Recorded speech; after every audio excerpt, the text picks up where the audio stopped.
Hello and welcome to Election 2021 Question Time. In this edition, we feature the candidates looking to represent the constituency of Garff.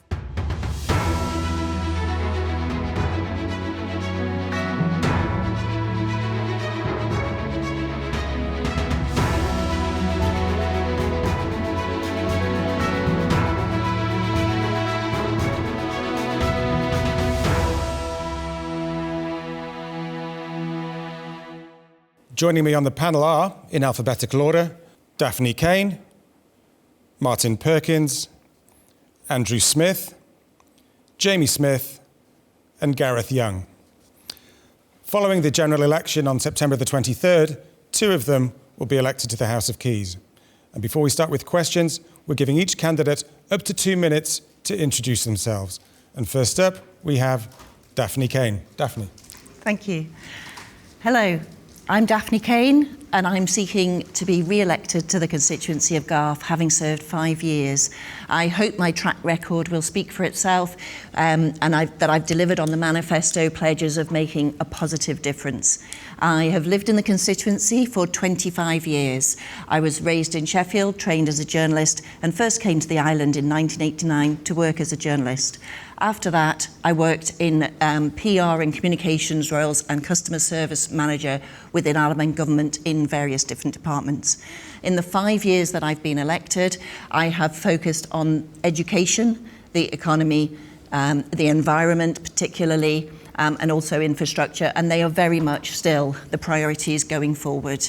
I've outlined in my manifesto in greater detail, but I think particularly of importance in the constituency, we have the need desperately to stop pumping out raw sewage to Laxey Bay.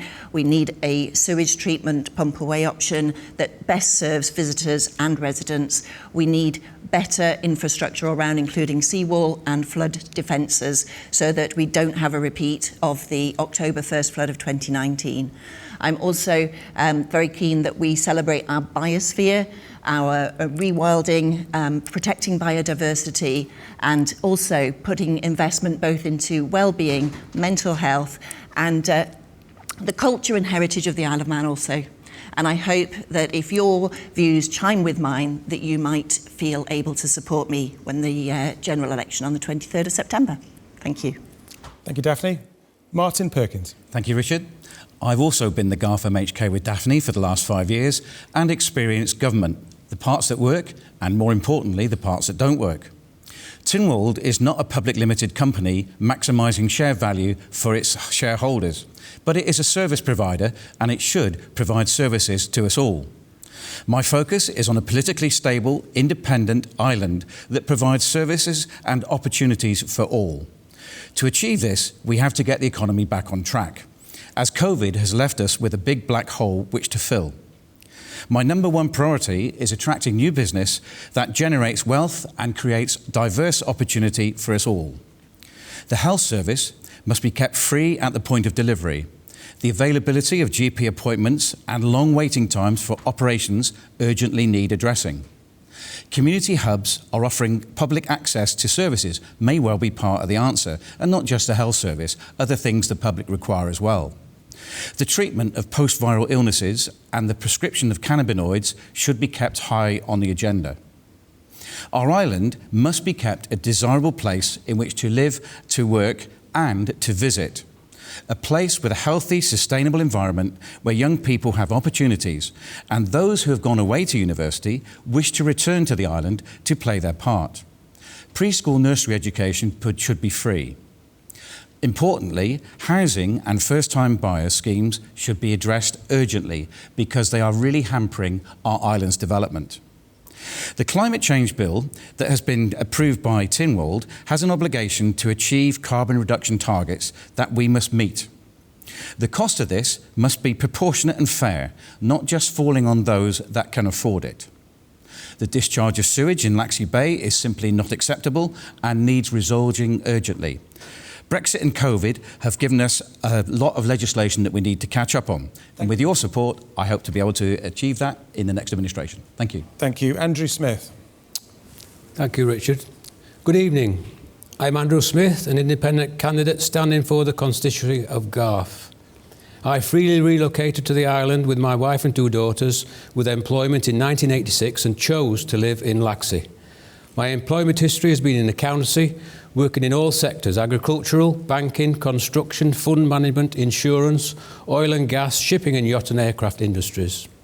I am now semi-retired. I am not new to Manx politics, as I served on the board of Laxey Commissioners between 1992 and 2001, and I also stood for election in Garff in 1995 and 2016. I've also worked in the Isle of Man Government Treasury between 1997 and 2008, where my role involved promoting the Isle of Man financial services industry within the UK and beyond. Consequently, I have had interaction with politicians in Westminster, Brussels, the Middle East, Far East and Australasia. I rescued Laxey Fair from failure in 1999 and have since been the principal organiser. Since 2006, I have had a business interest in Fairy Cottage Filling Station Laxey and recently formed a strategic business alliance with Island Fuels. Following the serious flooding in Laxey in 2019, I formed the Garff Flood Action Association. From the major incident being declared, this association became active and continually monitors flooding incidents throughout Garff, collating and disseminating relevant information both to central and local government and also the wider community. I have always had and continue to have a commitment and passion for Garff and the island, and this is well documented on public record. I am competent, conscientious and caring, with a dedication, passion and resolve to assist our island nation and its resilient people to work towards a brighter hope for the future. I am a solutions person, definitely no one's messenger, but the delivery man. Thank you, Andrew. Jamie Smith. Hi, I'm Jamie Smith. I work full-time in the private sector and I'm also currently a Garff Commissioner. On the doorstep I see 4 issues, excuse me, on the doorstep I'm hearing 4 issues that I'd like to express now, and they are the major overrun and overspend of large projects, the state of the roads, including speeding and potholes and many other aspects, climate change, which includes the flooding aspect, and the lack of availability of affordable housing. If given the opportunity to get my teeth into these things, then what I would like to do, or see done, is I'd like to see the acceleration of the formation of a capital projects team, which included experts in writing watertight contracts with overrun penalties, and see more accountability where there are failings. As far as the roads are concerned, I'd like to see a highways minister appointed who is the voice in government for roads and all the road users of the different types. As far as climate change is concerned, I think there should be a 2-pronged attack. I think we should do some short-term, right-now things like public buildings should have solar panels on. We should be encouraging bus travel, possibly free for under 22s. The buses should be electric. And the local governments, local authorities should be working together with their recycling initiatives. And longer term, we need to plan for the replacement of our fossil-fueled power stations. And on the housing, I think that a good fit for the Isle of Man would be a housing association, a not-for-profit, government-run organisation where you buy that part of the house that you can afford. Thank you. Thank you, Jamie. And finally, Gareth Young. Thank you, Richard. So I'm Gareth Young and I'm standing in the Garff constituency for this month's general election. I'm standing on 4 key areas. Educational opportunities, where we foster our new generation of talent and where we really encourage them into the workplace in order to make a really good contribution to our society. Social issues, where we have a lack of affordable housing, where we have people living in substandard housing and need to be brought into the 21st century with their housing and with their different issues, and allow people to actually then become a proper contributing member to society. Economy and poverty. We do suffer from real world poverty on the Isle of Man. We have people who earn far below the living wage and really struggle to make ends meet on a day-to-day basis. And we need to start moving people from earning minimum wages into living wages, and so that they can then spend more in the economy and actually then contribute on a wider scale. And health and well-being. Everybody should have access to free healthcare. Everybody should have access to high-quality healthcare, and we shouldn't have a waiting list that is essentially 30,000 appointments behind schedule. And we need to work on these issues together to drive the island forward. Now, I'm a teacher. I've been a long-standing teacher on the Isle of Man. I've worked here as a teacher for 14 years, and I sit on the front line of an essential service. And I see the issues day to day. I've lived the issues myself, and I can really work in order to combat those issues with the help of everybody around. Thanks. Thank you very much. So first up, since 2016, the Manx public has seen demand for food banks grow, rising levels of homelessness, nearly 10% of households now being fuel poor, and the Select Committee of Tynwald on Poverty state that income support and job seekers allowance are simply not enough to live on.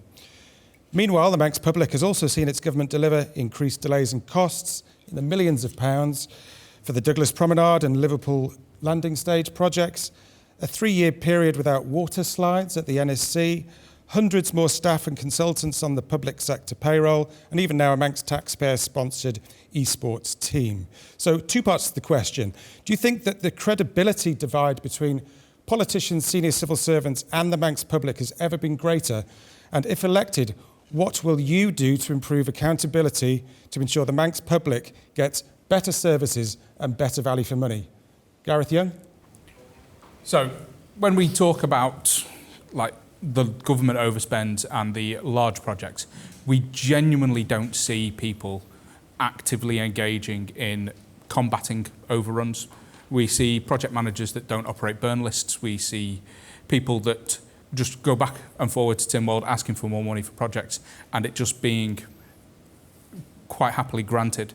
And at that point there really needs to be some serious questions asked of those executives as to why they are having those overruns and what should be done by those executives in order to combat those overruns. Does there need to be a penalty for contractors that aren't meeting the terms of the contract? Do we need proper airtight contracts to actually be drawn up with the contractors and with those trades? We need to do all those things, and we need to have proper scrutiny. In terms of what I would like to see, I'd like to see politicians actually scrutinise the legislation, actually scrutinise the contracts, and make sure that those executives that work with them are held to account on it. Thank you. Martin Perkins? I think just picking up on Gareth's point about politicians scrutinising the contracts, it's very difficult because if we take the promenade, for example, there were so many unknown variables within that project that this is the reason why it's overrun and why it's got on over budget. And it's very difficult to hold people to account. And the way we do it at the moment is by having a select committee look into it, which is too late. We've got to have politicians in there at the front holding people to account in all departments and all things that are going on, actually with their sleeves rolled up, being responsible for it, and also the ministers. Now, regarding the food banks, it is a particularly difficult one because people don't see it, but there are many, many homeless sofa surfing around the island. And I believe that we have to get our benefits correct because quite often the people are better off on benefits than they are actually working. And it should be a sliding scale and not a cliff edge to encourage them back into work. And we should give training opportunities and housing opportunities for these people to encourage them to take an active part in society.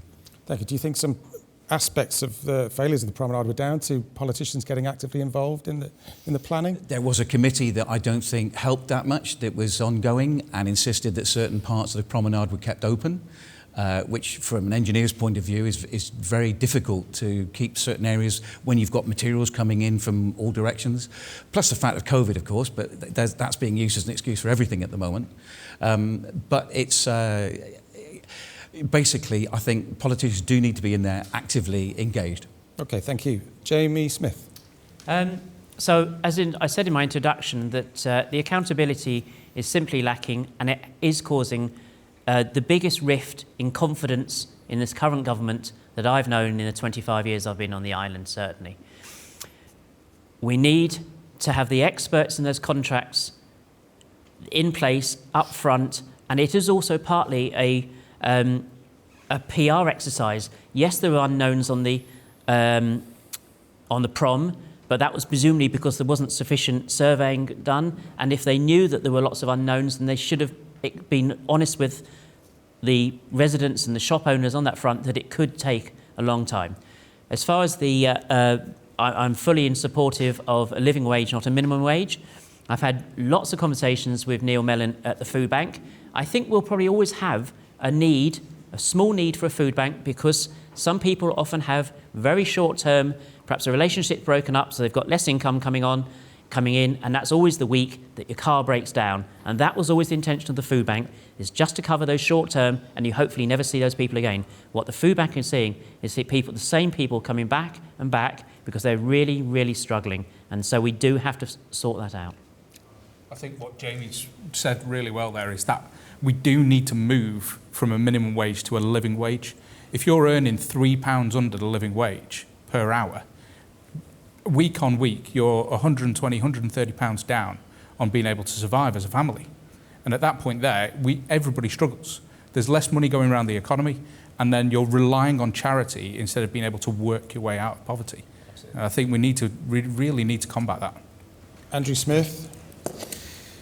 My belief is that if you put yourself forward as an MHK or a civil servant, then due diligence and accountability is all automatically acceptable. You should not be in a government situation and say you need to be accountable, because that's what you do when you sign up. Regarding the overspends, the word on the doorstep is everybody is sick to the back teeth of hearing all these overruns on the promenade and then the Liverpool landing stage, when all we've spent, and we've got a derelict piece of land. And they're sick to the back teeth of lack of information coming back from government. And if you needed to actually spend more, then consult the people first, because whose money is it? It's the taxpayers' money.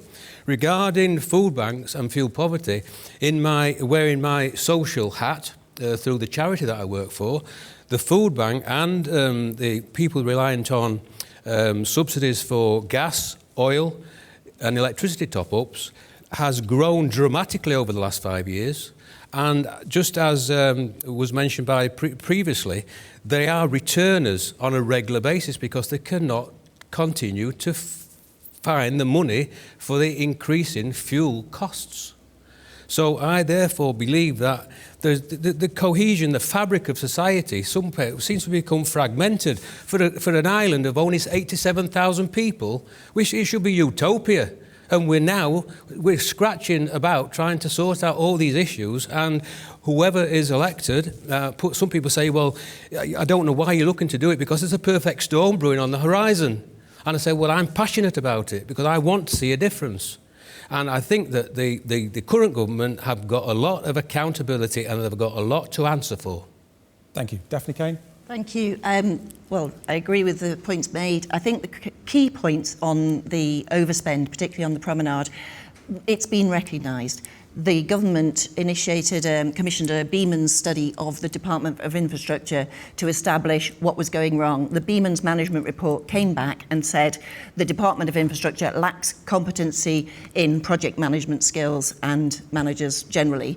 The issue I have with it is that in the budget of February this year, Treasury promised us a capital projects unit that would have that relevant recent engineering expertise to go within the unit and then have governance accountability over all forthcoming major capital schemes. Now, if that major capital projects unit is going to be within Treasury or Cabinet Office, perhaps the Isle of Man might see, or maybe the Isle of Man government would get some credibility back. But if it is going over to the Department of Infrastructure again, I'm not sure. So to answer your question, I think the government has lost all its credibility in terms of delivering major projects. The Liverpool landing stage or sea terminal, the costs are not even finite. They're north of £50 million and likely to increase. And we definitely, because of the social issues and poverty that there is genuinely on the island, we need that money to go into the social services. And particularly going back to the 2018 social attitudes survey, it was deeper than the amount of people on benefits and accessing the food bank. 32.5% of people indicated that they had 3 or more of the poverty indicators that they were struggling with in their daily lives. So I think it does need to be recognised. The poverty committee that had the report, if only we acted on some of these reports, and yes, we have got the link between the minimum wage, that it should move over the next 3 years rather than 5 years to align with the living wage.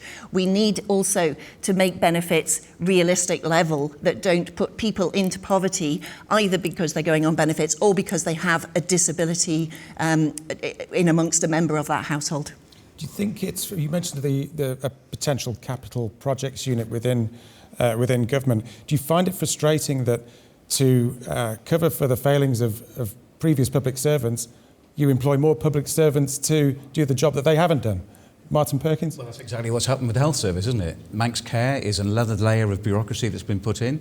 But just picking up Daphne's point earlier, I feel that the public should actually have more of a say. So when we're coming up to the budget, we should be asking the public, what do you want? Do you place priority on the roads, on health?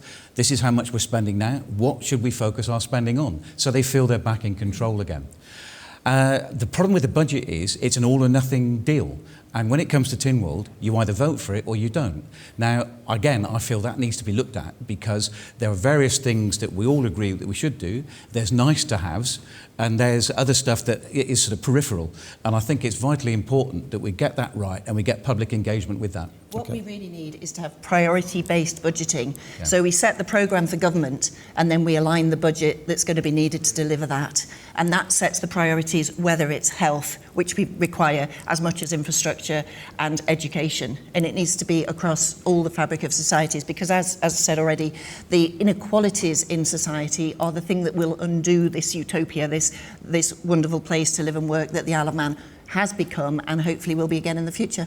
Okay, but the thing is, Richard, that it's all right, you set the budget, but you've got to stick to the budget. It's not anybody can set a budget, but someone has to take responsibility and stick to it. And if there's an overrun, then somebody needs to be accountable. And I'll tell you now, I've never seen so much apathy out there because people say, well, it doesn't matter what we say. We never consulted. They come for a vote every 5 years. We never see them in between times, and they're not bothered. They're not interested as other people. Well, as a community, we need it to be integrated with that community, get feedback, and as Martin suggests, for various things, get budgets especially. If we need to get feedback, get feedback. Whose money is it? And I repeat myself, whose money are we spending? It's your money, it's my money, and it's money that some people cannot afford. So we've got to be realistic. It's spent as if it's not real money, though, isn't it? That's the problem. So I don't see any reason why a capital projects team should mean an increase in headcount. I think there's the expertise around in the departments. I think the departments are protecting their little empires and very siloed mentality. So I think you should be taking project managers and legal people out from their departments, and the capital projects team should have zero increase in headcount, but be the experts in one place. So if you and I are in the education department and we want to build a new primary school, we go to Treasury, we justify it, we get a sign-off from Treasury to spend the money, we then go to this projects team and say, you're the experts in writing the watertight contracts, you're the experts in being clerks of works doing the building, basically you build it for us, give us the keys when it's built. There's hopefully a quicker way to get primary schools built though, and that's the Manx Development Corporation.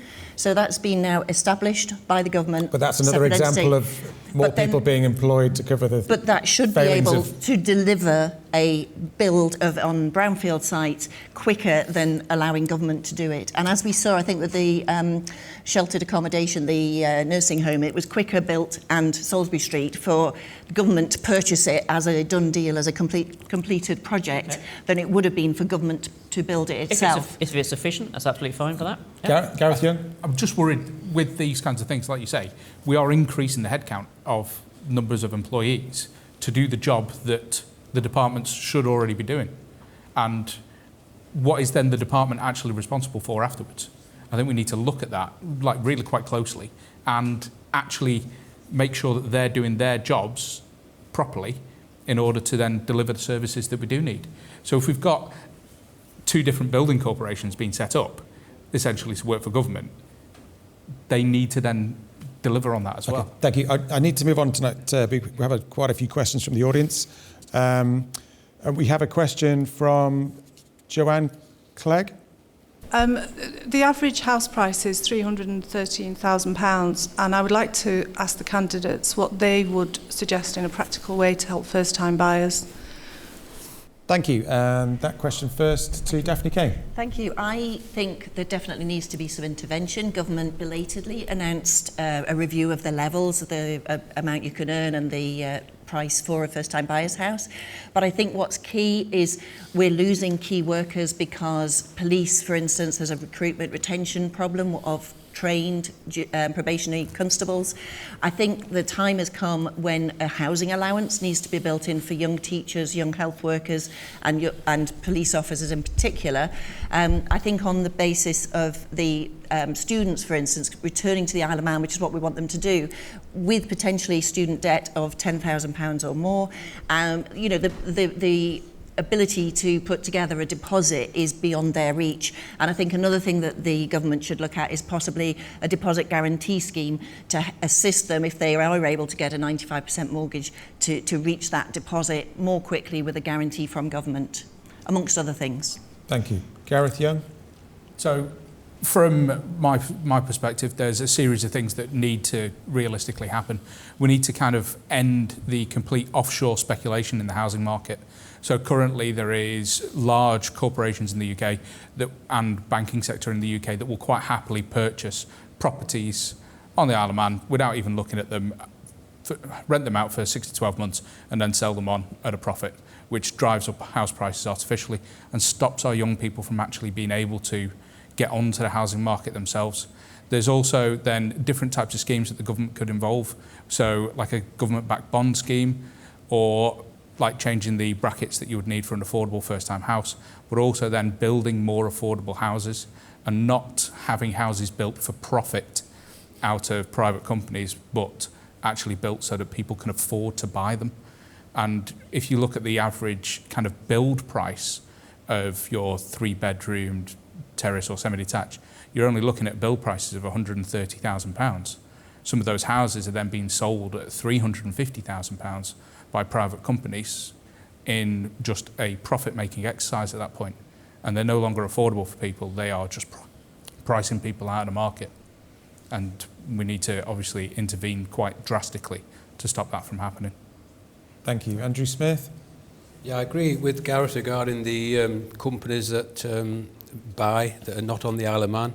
And I believe that if we had a higher rate of income tax for their earnings, that would be a dissuade them from doing that. I also think that the sharp practice of some of the construction companies over here is deplorable.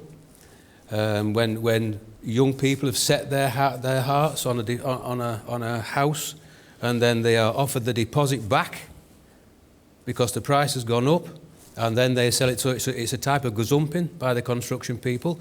I think the government should have a new loan scheme for first-time buyers, which is realistic in today's prices. And I think there should also be certain types of housing associations which can own properties for rental, cheaper rentals to help younger people to get that rent and also save for a deposit for a house.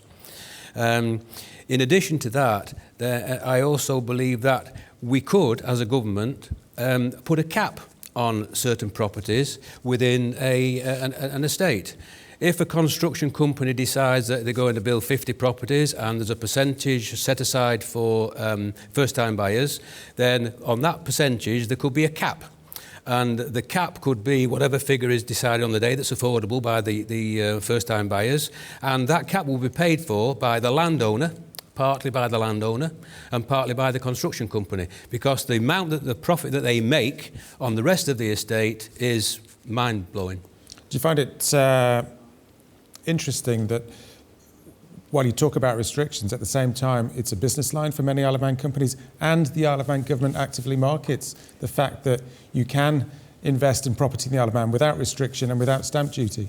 Yeah, well, that may be the case now, and it may be a hard pill to swallow. It may be a hard pill to swallow for new administration, but what do we say? Encourage offshore companies because of the tax benefit and deplete the housing stock that's available for our first-time buyers. We're talking about young people, the young people of our folk here. I mean, how can you possibly have an offshore company decide of that over our own young people? It's ludicrous. That's the current situation. Martin Perkins, what would you do? Thank you. I think the only way you're going to solve this is by actually having owner occupation. So when you buy a house, you actually have to live in it. Because as everybody else has said, there are a lot of foreign companies off island buying up loads of houses, buy to let, and people are forced to rent these places at enormous rents, and it prohibits them from saving for a deposit for a house. In addition to that, we need estate agents to be bona fide and not gazump people. We've got a number of cases where youngsters have saved up, agreed a sale to buy the house, gone off and done a survey on the house, spent £400 or £500 having a survey, only to come back to the estate agent that says, actually, sorry, we've had another offer of 10 grand more and we're selling it to them. And these sharp practices have to be addressed in the next administration. Thank you. Jamie Smith? I'll claim this topic on the basis that I brought it up in my introduction. There's some very sensible things being said. Mrs. Kane is correct that junior workers, particularly, I've been talking a lot of nurses who feel that after the pandemic they feel now let down, that they still can't get onto the housing ladder. I don't think a housing supplement in their income is enough because the house prices are just simply too high. We can't artificially change the house prices, but we can affect the supply, which is where my housing association idea comes in. I do agree that if you're off island and you're buying, then you should be expected to prove that you intend to move into it. So much like Mr. Perkins' idea, within perhaps 3 to 6 months. When I came to the island in '98, I had a job offer. I could have proven that I was going to move into the house that I bought. I'd be quite happy to increase the tax on rental income for off-island landlords, because that's money that's just lost straight away. But at the central tenet of my approach to the affordable housing is the creation of an Isle of Man housing association, not for profit. It enables, if you can only afford to buy 25% of a house, you only have to put down 25% of the deposit. The rest you rent. The government is the landlord, so the rent can be capped. Then there's the idea of staircasing, that you can buy another 10% in a few years' time if you can afford that, and you buy, and eventually the ultimate is hopefully you will own the whole house. But if you only own 50% of it at the end of your days, and you still have half a house that you pass down to the next generation. I think the housing association idea is a really strong one, but I think we've thrown around a lot. It's these off-island investors who are snapping up the Isle of Man houses, but actually I think with rock bottom interest rates, a lot of those second purchasers are Isle of Man people as a means of retaining income. And I think the other thing is the registry is already, the land registry has increased the amount of tax paid on land registry fees on the purchase of second properties already. So additional properties, you're paying more fees. Maybe they need to increase more. And also, I think talking with estate agents, that the off-island demand remains steady at about 10%. So I think the other fundamental thing is we just need more housing, because they are becoming, with the current bottleneck post-COVID, artificially inflated prices. The association would be expected to use the rental that it gets, with government would be controlling the policy, so they can control what size houses you need. And it isn't just young people, there's also older people who aren't able to downsize because there's just nothing affordable. It's the same price for a small house as the big one, so they're staying in a big family house, which is therefore removing the supply for the families who wanted to move into that big one. And can I also back up Andrew's point about the sharp practices? Another sharp practice I'm hearing is where they want you to complete within 30 days, which means if you're a young couple, perhaps got a young babe, you're in a flat, you want to move to a house, you can't do it because you can't guarantee you'll be able to sell your flat within 30 days. It's terrible. Okay, thanks very much. I just want to move on to another topic, and I believe we have another question from the audience. Okay, this is quite personal. I just want to know what the candidates are considering along the lines of bringing a bill for assisted dying.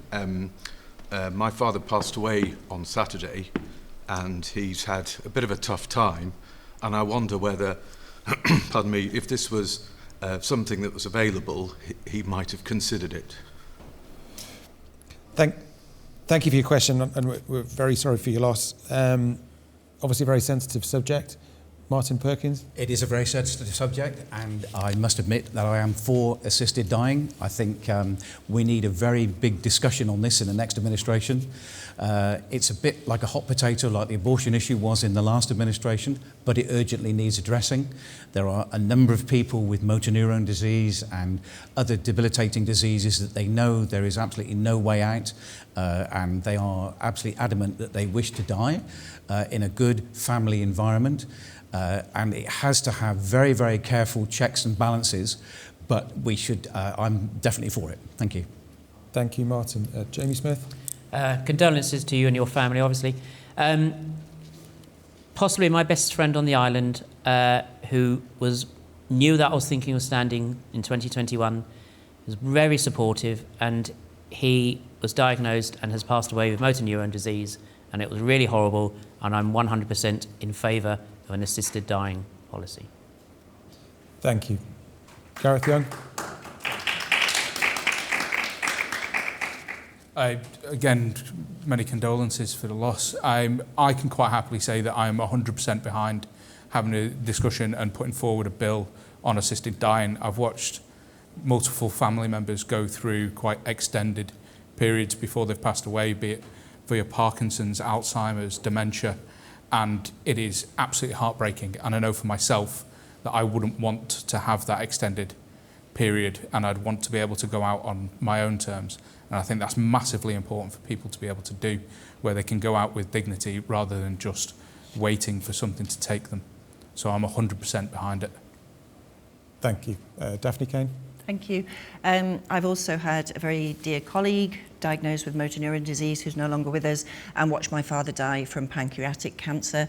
And I'm 100% behind the Isle of Man needs to be consulted firstly on this important law change, and I'm finding amongst the public that I've spoken to only support as long as it's done for people with a terminal illness within 6 months of expected death.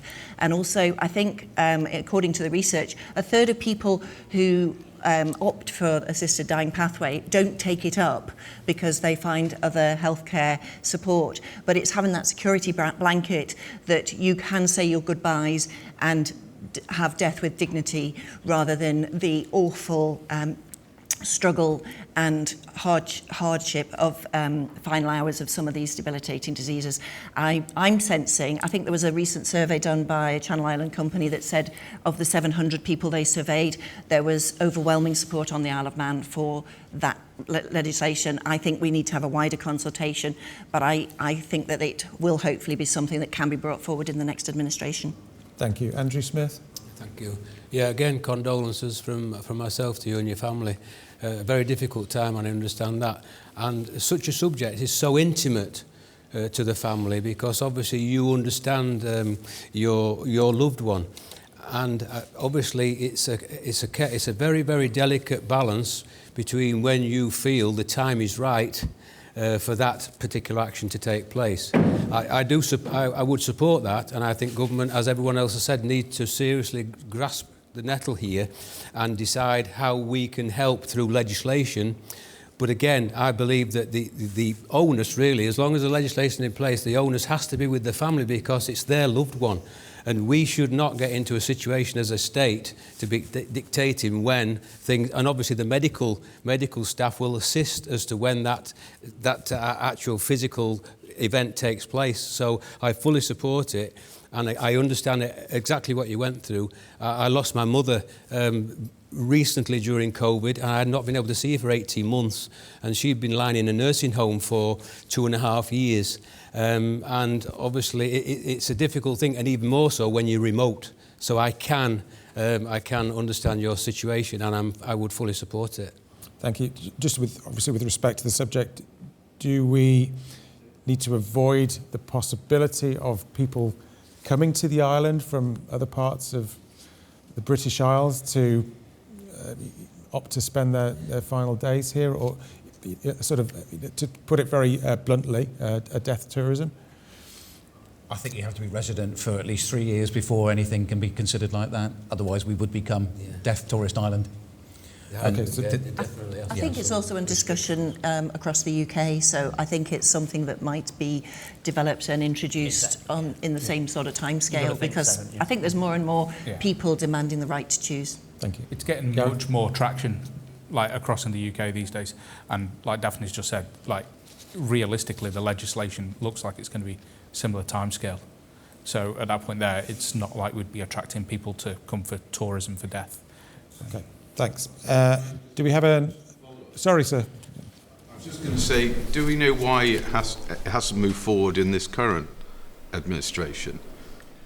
I think one of the problems is that there's been so much legislation. I had the same problem with the organ donating bill, and it would have to be presumably it would have to be a private member's bill, like the organ donating bill was, and the legislators, the draftsmen, were so tied up with everything that was going on that it took a long time to get through. But that is why there was various things that weren't addressed. I would have loved to have addressed it in the last administration, but just couldn't get round to it. Yeah, I had it on my previous manifesto that I would be in support, but I think that I brought 2 smallish private members' bill, including no-fault divorce, and the legislative time that you take away from the government programme. Chief Minister has criticised us in the past for taking that time, and also we had unprecedented amount of legislation and regulations to bring out for the health pandemic and then Brexit. So hopefully there would be more time in the next administration. Thank you. The COVID does take priority, but it's not up to the Chief Minister to dictate what you as a private individual or as an independent should be bringing to the table, really. It's just fighting for the actual availability of the draftspeople, and there literally was so much. And actually, our office, we put forward 5 private members' bill, which is quite a record for legislation. We managed to. Alex did the abortion bill. Daphne did the divorce, no-fault divorce, and the removal of the Chief Minister. No, the Council of Ministers voted no confidence. Voted no confidence, yeah. And I did the Sky Lanterns bill and also the organ donating bill. But that also included the human tissue bill, which needed to be the human tissue regulations needed to be updated. And when you're fighting against all the other stuff, these guys have got a list as long as your arm when in the middle of the administration with COVID and all the rest of it. We're lucky to get that through as it was. But you're right, we should make sure we earmark enough private members' capacity in the draftspeople to enable us to do that. Okay, thank you. Any more questions from the audience? Yes, sir. This is a national election, but it's also to a great extent a local election, as the main role of an MHK is to assist the people of your constituency in solving the issues that face them. So I would ask the candidates, what contribution have each of you made to directly assist the people of Garff? Jamie Smith. So I've been a Garff Commissioner for 4 years, Chairman 2019 to 2020, and we had one major planning application in front of us. It was the sewage works down at Laxey Harbour. There was an absence of any planning application for sewage works to cope with Baldrine and Garwick, and in the run-up to the decision on this, I went round the commissioners, and there was 2 who were absolutely definitely happy and were not going to object to the application. There was 4 or 5 sitting on the fence at that time, and there was 2, possibly 3, who really felt that Manx Utilities hadn't proven to us that it was the right site.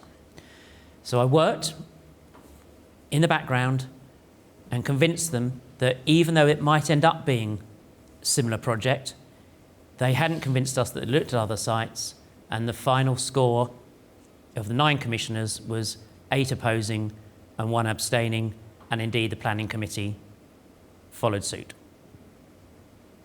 Thank you. Andrew Smith. I think it's important that obviously the local commissioners have this input, and sadly sometimes they seem to be overlooked as you know, representative of the community. And again, I think that comes sometimes to the this fragmented society where there's been apathy in the voting. People don't believe that a commissioner's capacity is worth it anymore. So I think that, that's what we need to address, so that people realise that your commissioners are your local representatives and they have a say on any planning issues, and they are the feet on the ground in that particular area.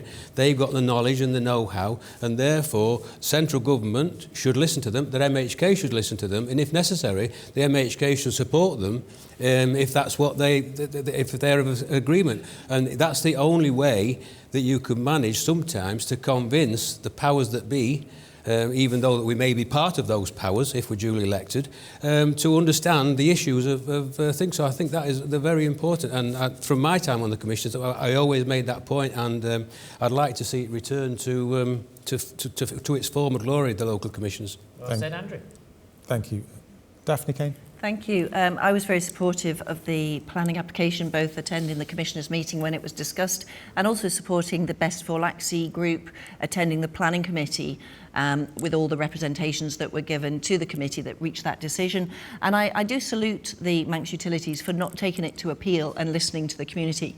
And now I'm pleased that as an MHK, as Jamie and for the Commissioners, we attend the Garff the regional treatment sewage consultative group that the Manx Utilities has set up. We continue to feed in that, representing constituents' views. But on a wider level, yes, I think the planning system needs completely rebooting, reforming in certain ways, and local authority input should have more weight in terms of the final decision than it currently does, let alone, don't get me started on the appeal decision.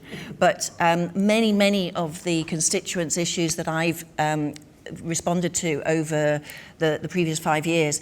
They are numerous, but there are many that is no win situations over planning, inconsistencies of planning.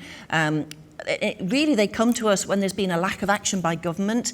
So for everything from potholes, not emptying the gullies of certain roads, not resurfacing, not able to get on GPs or healthcare that's required, or dentists, all sorts of things where government's fallen down really, and that's when I've had a very busy caseload, and I hope my track record will stand me in good stead for what we've done across everybody from Onchan to Mackald and everything in between. It's not just been about the sewage works, it's that, people's issues are many and varied. Thank you. Lots of local flooding issues. Gareth, yeah? So to return back to the original question as to what we've done to help the people of Garff, I myself am a teacher, and quite happily I have taught at St Ninians for the past 6 years. So I've taught a generation of people, and I have tried to help mould them into a good generation of people who want to go out there, who want to make a difference for the world, and try to do that education side of things. In terms of getting involved with the local community aspects, I've been involved with rugby training and helping get people into sports, and then at the same time as that, just standing up and being counted. So for example, when the last set of floods happened, I've dug out people's homes. I've dug out the pub, like the Shore Hotel, that was completely flooded on 3 different occasions.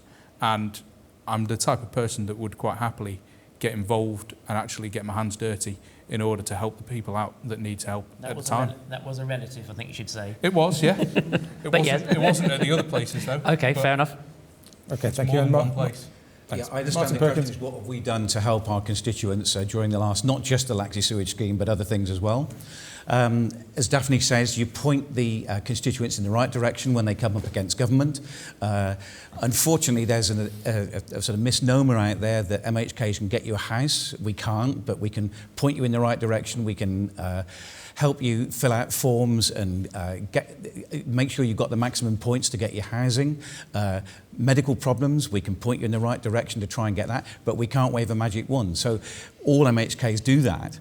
In addition to that, during COVID, one of the things I found was that Laxey Lifeline was absolutely brilliant, and it worked very, very well for Laxey, but Onchan was sadly lacking. They had sort of some schemes, but there was no total scheme that embraced everybody in Onchan. So what I did was I identified various roads, and I selected 4 telephone numbers that represented each part of the road, and I rung those people up and said, how are you getting on in COVID? And from that, I identified 7 or 8 elderly people that had just completely missed out on everything. They didn't listen to Manx radio because they didn't like the music. They didn't buy the Manx newspapers because it was over £1 a pop. And they just got all their news from the BBC. And consequently, a number of them hadn't been contacted by their local GP and they weren't going to have the jabs. So by making sure, ringing round people, we identified several elderly people that hadn't had the jabs that were able to go out and have them.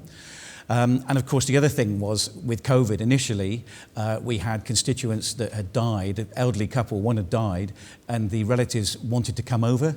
And it was a case of holding their hand because obviously they could not come over in the middle of COVID and they needed that support.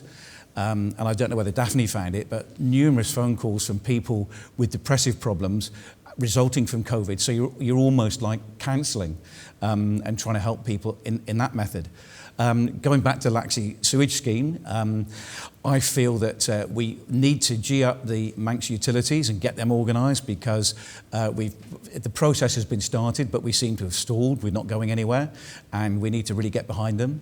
And the flooding, I said at the outset, the only way you're going to solve the flooding is by getting one phone number, i.e. one person, the flood czar, who was responsible for it, because it was across 3 or 4 different Manx utilities, DOI, DEFA, were all sort of responsible and dabbling in it, whereas we needed one area or one group of people that could have the clout to sort these things out. And that is actually what we've done. We've got the flood team that you can ring at any time. They actually now will text you if there's going to be a flood. And they are responsible for all the walls that are going up along the Laxey River at the moment, the tree catcher that's in the river, and all the other good things that have happened within and around Laxey. They have instigated it, and I think that was quite an important achievement as well. Thank you. We're still building on the hillsides, and the floodwater is coming down, inundating the gullies. I think the river is nearly sorted. The seawall may well get sorted, but the water coming off, the surface water coming off the hillsides throughout Garff, Back to planning. is a real problem. Back to planning, and also good structure. Okay, thank you. I just want to get a question from the gentleman with the light blue sweater, please. Thank you. My dilemma as a voter is that you're all sitting there in front of me as constituency MHK's perspective. I want to feel that my thoughts are going to be represented by you in Tynwald when you sit on those leather seats. I want to wade back into the sewage problem that occurs in Laxey Bay. I represent a group of about 800 people, Best for Laxey, and I want to know that that group is going to be listened to, and the aims and objectives of that group is going to be followed through by you within Tynwald. Will you support the pump option for sewage not appearing in Laxey Bay? It's either a yes or a no, and I want to know before I give my vote that you will be supporting that option. Thank you. Thank you, sir. Gareth Young.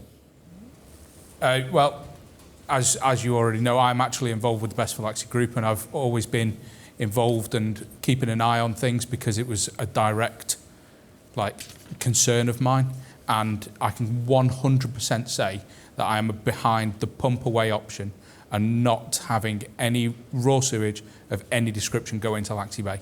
There is no way that I would want my children to be able to go into the Laxey Bay, which they want to do, with it as it currently is, and we need to pump the sewage away so that it's treated properly and that we don't have that sewage option going into the sea. Thank you. Andrew Smith. Obviously, I'm fully for it. I'm a member of the group. I was down on the Cairn 3 days ago, taking my own water samples. I've taken those water samples to be tested, and I'm currently awaiting the results. I've got a team now working on regular water sampling from behind the breakwater by the sewer and in the centre by the currently where the raft is. At my own cost, these water samples will be continually tested and monitored. I want that sewerage system to be sorted sooner than later. The flap that should be on the end of the pipe has disappeared. I've sent an email to Manx Utilities. I'm not part of this group because I'm not inside yet, hopefully, next time. Asking for them urgently to get the flat back on so that at least the sewage is controlled by tides as it should be, as you understand. When the flood tide's in, okay, flows south. When the ebb tide's out, goes north, etc. So therefore, it's really safe. It should be safe. I would suggest that people wanting to use Laxey Beach, especially swimmers, should do it on the incoming tide, which is common sense for swimmers anyway in the sea. Not that we suffer from rip tides here, but that's common sense, because that's the way the sewage is flowing. And obviously, when they do swim on the incoming tide, sadly, the Garwick sewage can often come into the bay. So I don't know what else I need to demonstrate to you that I'm fully supportive of the sewage. Do you know, I mentioned at the outset when I first started on the commissioners, and do you know we started talking about primary screening in 1993? And where am I today? 2001. And we're still in a situation where not only have we not got primary screening, but we've got 24/7 sewage flowing out into the sea. Additional houses, as Jamie said, since all that building in Laxey, all flushing and forgetting. And I'm telling you, those samples that I took are not a pretty sight. But hopefully the test results will come back, and I will happily share them with you. You've got all my information and anybody else that wants it. So I am fully supportive of best for Laxey. Pump, not dump. Thank you. Martin Perkins. Thank you. I don't know why you bothered taking the sample, because we all know that it is contaminated with sewage. And Show me then. Where is it? well, you can see it if you go down the beach. You can see it washing in. Yeah, you can see it, but I want written proof, because nobody will believe it otherwise. Of course, As with the flood, nobody believes it's going to happen until you give a written proof. Well, you can see the sewage washing up on the beach. In answer to your question, yes, I want the best option for Laxey as well. Your 800 people in your Facebook account, when I ask them on the door, they are members of it because they want to find out what your views are and what's happening. It doesn't necessarily mean that they're going to vote against an MHK who does not support that particular option. I'm for the best option. Now, whether it's pumping through to Miriveg or whether it's treatment with IRCBs, we want the best option. Now, I understand your group says that you will not have any discharge into Laxey Bay. Is that correct? Yes. It is. So you're not going to allow any option of any treated discharge at all? It's quite clear, Martin. You pump it away eventually to Miriveg via Onken. Right. Well, I would say no discharge into the bay. No discharge whatsoever? Not even a treated discharge? Well, it would be treated at Miriveg. Right, so what I'm saying is your group will not allow any discharge whatsoever. Everything's got to be pumped. Correct. Right, now we've established that. To me, quite frankly, if we decide that we need to pump it through to Miriveg, we're going to have to go back to Tynwald to get the cost to extra money to be able to do that, because was it 2006, 2007, it was decided that regional treatment was going to be the way forward. Now, unfortunately, Peel, Laxey and Baldrine got left behind. Now, realistically, if we're going to pump it through to Miriveg, it's going to cost an awful lot of money on electricity, and the infrastructure is going to be phenomenal. And one thing I will fight for is that we don't want Glen Road dug up again. Those people have been through the mill, and the last thing they want is a high-pressure pipe put right up through the middle of Glen Road. Now, hopefully, the MU are looking at various sites to see what they can do. And I feel that if it is treated properly and a close eye is kept on the effluent, which it is done nowadays with the modern technology, we should actually look at treating it and putting the effluent from it, which is very clean. You can get various reports, and I understand you've got a report somewhere that says it's not clean. The MU have got a report that says it is clean, so we have to make a judgment on that. But all I can say is the people of Laxey want clean water in the beach. And however they do it, they're not particularly worried. They just want clean water, and they want it as soon as possible. OK, thank you. Jamie Smith. I think my credentials with the Best for Laxey group are immaculate. I was there, not just a member, but I was there when we even discussed the name, Best for Laxey Bay, and various other scenarios. It was at the Laxey Sailing Club. I was there as a commissioner, and so I had to be a bit careful, so I effectively was an observer officially. But I was totally with you that we want the best solution. And I also agree that my preferred solution is pumping to Mary Veg and no discharge of any sort, except for possibly in extreme storm scenarios, no discharge into the Laxey Bay from either Garwick or Laxey.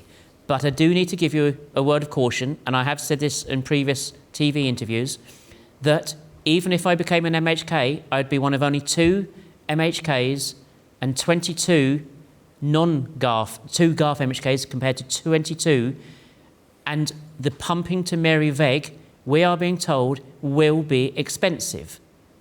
So I will fight for that, but at the end of the day, overall, the best solution, including what Treasury allow, might be treated in Garff, and the water, which they say is probably drinkable, discharged into the sea. We might have to accept that. I won't ever promise that I can get it pumped to Mary Veg. Thank you. And Daphne Kane. Thank you. I'm 100% behind Best for Laxey. I've been completely convinced that the best option, both for Laxey and the whole island, is to pump away via Onchan to Mary Veg. And the reasons for that are because the Cairn site is completely inappropriate in the middle of a conservation area, and with the topography of steep-sided valley, to put first the IRBC. Firstly, I said, why don't they cover it mimicking the style of the pipe factory, and the response was it would dwarf it. And if that is the size of the installation they're looking at, it should not go anywhere near there, let alone an additional bridge that's needed and the daily wagon pumping away the remaining solids, which they can't guarantee wouldn't have an odour issue. So we would be solving the problem of pumping raw sewage out to the sea by spoiling the very tourist amenity that we're trying to enhance. But that's been outlawed anyway. But it has. We would have to change the regional treatment of sewage strategy that Tynwald has supported. But I think it comes down to the balancing sustainability, the environment, the biosphere, the tourist amenity against the ongoing cost. And if we're talking that there is a cost of pumping because it's electricity, well, we're talking by 2035 of having renewable energy anyway. So surely that's got to be better than a diesel. Because you've also got to build, because pumps sometimes need repair, so you need to have a holding tank so that it can... There would always be a holding tank. Up the hill, you need them at different stages up the hill. I'm not arguing against pumping, I'm just saying there are some engineering issues.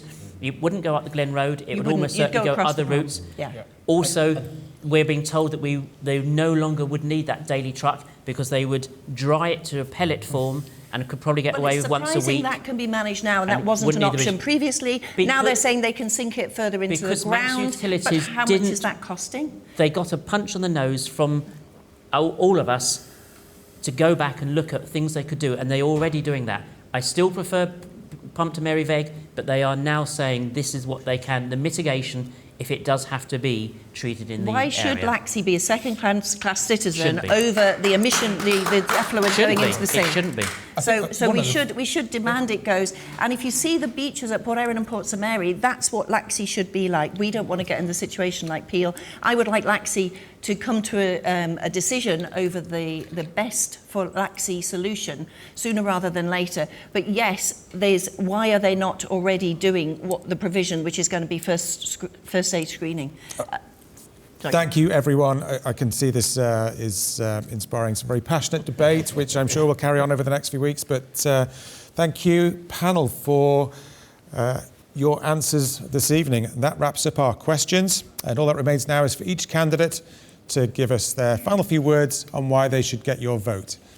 And we start off with Gareth Young. Thank you, Gareth. Thanks, Richard. So we've talked about a range of issues this evening, from the need for an adequate sewage solution to the need for affordable housing. What I can quite happily say to anybody out there is that if you vote for me, you are voting for somebody who will give you a voice in Tynwald, and somebody who will fight every single step of the way to make sure that you get the best that Garff needs and that the island needs to make progress for the future. Thanks. Thank you, Gareth. Jamie Smith.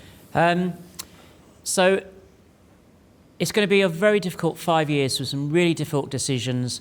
There's funding crisis coming up. We need to diversify the economy.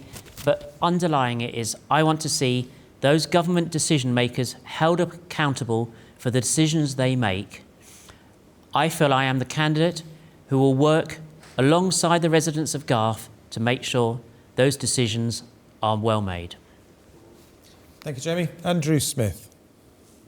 Well, I believe that I've got a strong record so far, especially in the local area. I've done as much as I can regarding flooding, and I continue to do that on a daily basis. I'm totally committed to the sewage in Laxey Bay.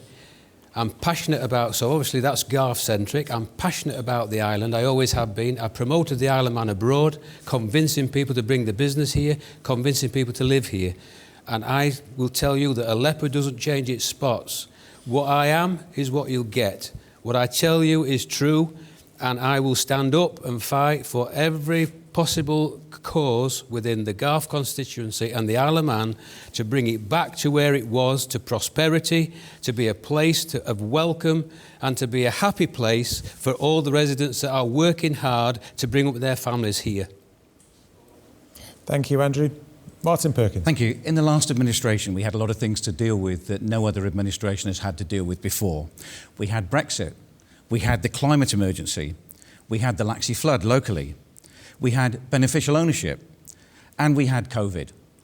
All that lot has been a pretty big deal for this government to deal with. Going forward, we need to address the economy. We need to get that back on its feet. We need to invest in health and education. And we need to sort out the housing crisis. In addition to that, we've spoken tonight about the assisted dying legislation that needs to be put into place, and also cannabis needs to be discussed very carefully as well. With that in mind, I've had the experience over the last 5 years to take things forward, and if you give your trust in me, I will make sure it's carried out to the letter. Thank you. Thank you, Martin. And finally, Daphne Kane. Thank you. What can I say? I came to the Isle of Man over 30 years ago. My whole life is here. I have 2 teenage children, and I want to make the Isle of Man a better place for them to want to stay here, to have the best career they could possibly have. And I want to have for their contemporaries and for the future generations. And in order to do that, I want to be re-elected to represent Garff for all the people of the constituency, but for the wider political ambitions as well. And that is to reduce the inequalities that we see across our society, to enable and ensure that there is affordable but sustainable housing for the Isle of Man for the future, to support those who are vulnerable and in need, and to celebrate and reward those who are able to bring business here, create jobs, and make the Isle of Man a vibrant place that we all want for the future. And in terms of achieving that, I think we have to look at the basics of infrastructure, of footpaths around the island. We need to celebrate what the Isle of Man has in abundance. We need to fund things like our heritage attractions, like the Laxey Wheel that isn't even going to turn, I don't think, for another whole year unless somebody gets their finger out and starts fixing it. So we have to celebrate the best that we've got, encourage and support those who are vulnerable, and address the inequalities and the housing issues, the fundamental infrastructure to make the Isle of Man a brilliant, vibrant place to be. Thank you. Thank you very much. Thank you again to all the candidates for coming along this evening.